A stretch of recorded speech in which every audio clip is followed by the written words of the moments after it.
மூவாறு சேர்ந்தா என்ன வரும்? மூவாறு சேர்ந்தா 18. என்னது? 18. ஒன்னாவது கிளாஸ் 18. அதுவே யோசிச்சுமா யோசிச்சு எவ்வளவு யோசனை பண்ணாலும் அது தானே வரும். 18. இதேதான் வருமா? பட்டு படிப்பு சித்தான் ஐயா சின்ன படிப்பு சொல்றது கிடையாது. மூவாறு சேர்ந்தா என்ன வரும் தெரியுமா?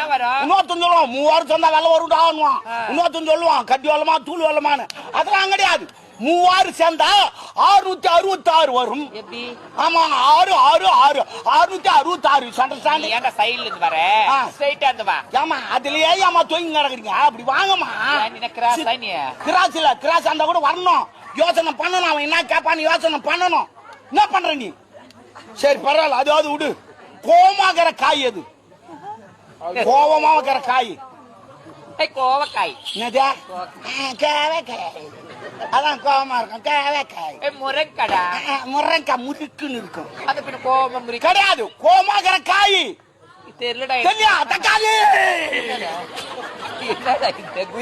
தக்காளி தக்காளி காலி வந்தா அதாவது கோமாக்குது. தக்காளி குத்திடும். தெரிஞ்சுக்கணுமா? தெரிஞ்சுக்கணும். நாலேஜ் வளர்த்துக்கணும். நாலேஜ் என்ன வளர்க்குறியா? சரி பரவாயில்ல. இன்னொன்னு அறிவுபூர்வமா கேக்குறேன். முதுகு தொட்டா மூச்சு விடுவான்.